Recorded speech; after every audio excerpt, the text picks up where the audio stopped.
তো গোয়া গোয়া একটা ভাইব আছে। আর ফাইনালি দেখতে দেখতে পৌঁছে গেছি আমরা বেসন নগর বিচ। সাংঘাতিক সুন্দরী, মানে বাংলাদেশ বিখ্যাত। যে পমফ্রেটের দুটো সাইজ আছে, তোমরা কোনটা নেবে? আমি মানে ঠাকুরকে রাখছিলাম তাড়াতাড়ি বাড়িটা মানে হোটেলটা পৌঁছে যেতে পারি, কারণ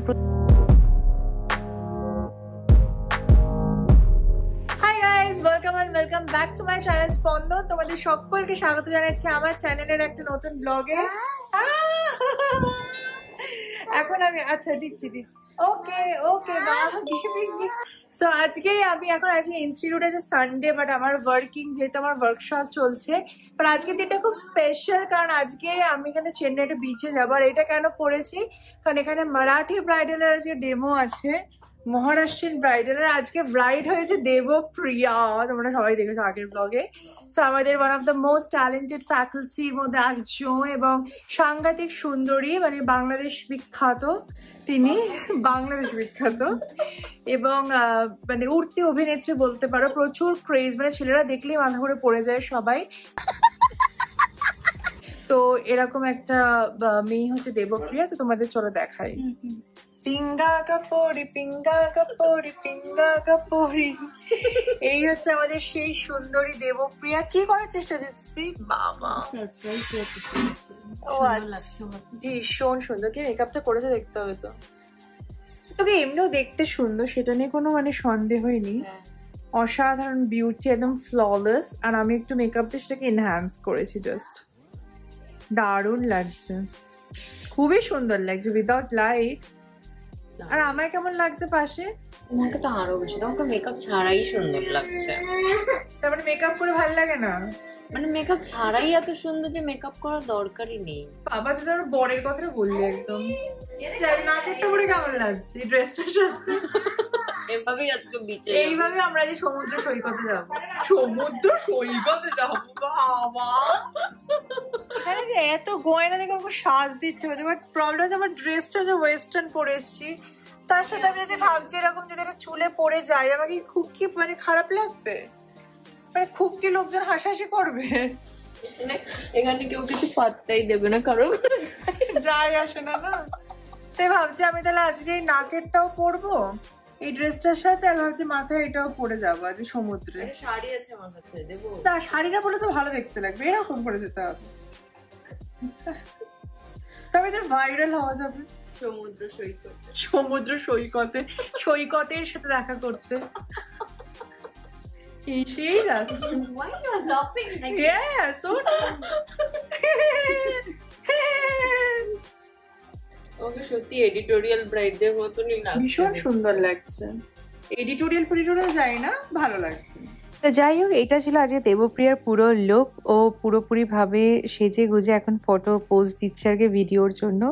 মেকআপটা কিন্তু সত্যিই সুন্দর হয়েছিল, আর ও খুব সুন্দরভাবে ক্যারিও করছিল। তো এটা মহারাষ্ট্রিয়ান ব্রাইডালের ডেমো ছিল, যেটা স্টুডেন্টদের কিন্তু দারুণ পছন্দ হয়েছে। তোমাদের কেমন লেগেছে তোমরা অবশ্যই জানিও।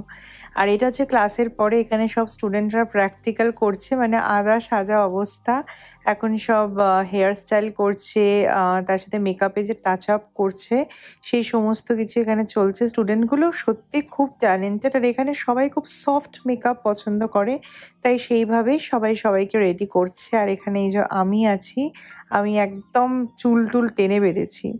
আর এর মধ্যে একটা হাস্যকর জিনিস হয়েছে, আমাদের রোববারে ইনস্টিটিউটে একটা এনকোয়ারি এসেছে, তো হেড কেউ ছিল না। তো এখানে দেবপ্রিয়া দেখো পুরো মারাঠি ব্রাইডাল সেজে এনকোয়ারিকে হ্যান্ডেল করছে, মানে তাকে কোর্স সম্পর্কে বোঝাচ্ছে, আমাদের কি কি বেনিফিটস আছে, প্লেসমেন্ট নিয়ে সমস্ত কিছু। বাই দ্য ওয়ে, তোমরা যারা জানো না তাদেরকে বলে রাখি, ভিএলসিসিতে কিন্তু 100% প্লেসমেন্ট দেওয়া হয় কোর্সের পরে। 1 2 3 স্টার্ট।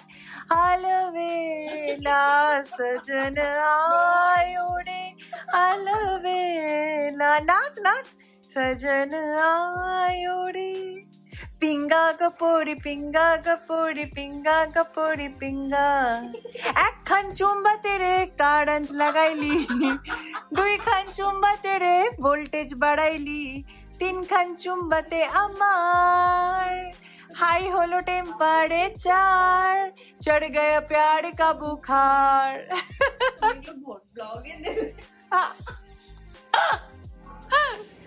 সো ক্লাস হয়ে গেছে আর আমি পুরো ড্রেসটা চেঞ্জ করে নিয়েছি, কারণ ওই ড্রেসটা পরে বিচে যাওয়ার মতো নয়, আর মেকআপ টেকআপ সব রিমুভ করে নিয়েছে। এখন আমরা যাচ্ছি, আমি আর দেবপ্রিয়া যাচ্ছি বেসান নগরে বিচ দেখতে, সমুদ্র সৈকতে চেন্নাইয়ে। ওর বেচারির মনটা খারাপ হয়ে গেছে, বেচারির নতুন ফোন স্ক্রিন গার্ড পরানো ছিল না, হাত থেকে পড়ে পুরো ফোনের স্ক্রিনটাই ভেঙে গেছে। বাট কি আর করা, এগুলো চলতেই থাকে জীবনে। তো যাই হোক, এই অফিসের পরে এখন আমরা বেরিয়েছি আর যাচ্ছি এখন বেসান নগর বিচে। রাস্তাটা যাওয়ার খুব সুন্দর, বেশ একটা পুরো গোয়া গোয়া একটা ভাইব আছে। আর ফাইনালি দেখতে দেখতে পৌঁছে গেছি আমরা বেসান নগর বিচ এরিয়াতে। হালকা হালকা করে বৃষ্টি পড়া শুরু হচ্ছিল, যেটাতে আমি একটু টেনশনই করছিলাম, কারণ মানে সমুদ্রে বৃষ্টিটা একদমই ভালো কম্বিনেশন না।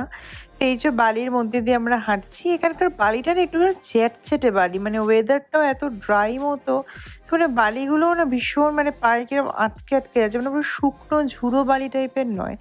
তো বিচে দেখো প্রচুর দোকান চারিপাশে, মানে খাবার দাবার সব কিছু, অ্যান্ড ফাইনালি সমস্ত কিছু অতিক্রম করে এই হচ্ছে সমুদ্র। মানে অসাধারণ। আর আমার সমুদ্র একটু বেশিই পছন্দ, মানে পাহাড়ের থেকেও আমার সমুদ্র বেশি পছন্দ। তো তাই জন্য আমার সমুদ্র দেখলেই মনটা মানে ভরে ওঠে আনন্দে আর কি।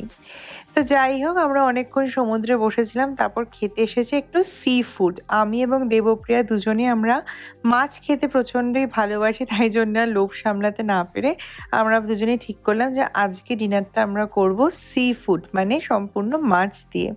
তো এখানে দেখো কাঁকড়া থেকে শুরু করে মানে মাছের ভ্যারাইটি রয়েছে, বাট আমরা অর্ডার করেছি প্রনস আর তার সাথে পমফ্রেট।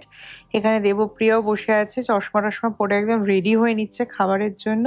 আর আমাদেরকে দেখাতে নেছে যে পমফ্রেটের দুটো সাইজ আছে, তোমরা কোনটা নেবে। তো আমরা যেহেতু দুজন আছি তাই জন্য আমরা বললাম আমরা ছোটোটাই নেবো, কারণ বড়োটার সাইজটা অনেকটা বড়।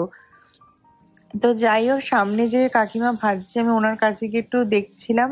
উফ, মানে স্পাইসি মশলা দিয়ে চিংড়ি মাছটা ভাজছে, আমার দেখেই জিভে জল এসে যাচ্ছিল। আর এগুলো সব আছে ছোট কাঁকড়া, তার পাশে আছে বড় কাঁকড়া, তারপরে বিভিন্ন রকমের সব সামুদ্রিক মাছও রয়েছে। আর এইদিকে যে পুরো মশলা মাখানো রয়েছে চিংড়ি। তাই জিজ্ঞেস করছে এগুলো কি মশলা মাখানোই থাকে, বলছে না নেই, সকাল থেকে মাখিয়ে রাখি, রাতের মধ্যে সব শেষ হয়ে যায়। তো এই যে আমাদের চলে এসছে। আর চিংড়ির প্লেট এমন কিছু দামও না, চিংড়ির প্লেটটা কিন্তু নিল 80 টাকা আর পমফ্রেটটা নিল হচ্ছে 200 টাকা। তাই দেবপ্রিয়াকে হচ্ছে খা খা, দেবপ্রিয়া হচ্ছে প্রচণ্ড গরম ম্যাম কি খাবো, বাট মশলাটার আলাদাই টেস্ট ছিল, মানে একটা স্পাইসি পুরো একটা মশলা, যেটা অসাধারণ। আর এই হচ্ছে পমফ্রেটটা চলে এসছে পুরো ম্যারিনেটেড করে, ওরা পুরো ভেজে দিল। তো আমরা পুরো খাচ্ছিলাম, আর মানে একদম টাটকা মাছ, সেটা মানে মাছের টেস্ট বলো বা যারা মাছ প্রেমী আমার মতো তারা বুঝতেই পারো। তার এই হচ্ছে অবস্থা, মানে পমফ্রেটের আর কিছু অবশিষ্ট নেই। তো যাই হোক, এখন আমরা এসছি একটু পাশে আরেকটা দোকান ছিল, এখানকার খুব বিখ্যাত হচ্ছে এই স্প্রিং পটাটো টাইপের আর কি। তো আমি এটা অনেক বছর আগে এখানে খেয়েছিলাম, তো দেবপ্রিয়াকে বললাম চল একটা খাই এটা। এগুলো 100 টাকা করে নিয়েছে, বেশ ভালো খেতে ছিল। যাই হোক, এবার এইসব করে বাড়ি ফেরার পালা। আর দেখো ঝমঝমিয়ে একদম বৃষ্টি শুরু হয়েছে। তো এবার জাস্ট আমি মানে ঠাকুরকে রাখছিলাম তাড়াতাড়ি বাড়িটা মানে হোটেলটা পৌঁছে যেতে পারি, কারণ প্রচণ্ড মাথা যন্ত্রণা শুরু হয়েছিল।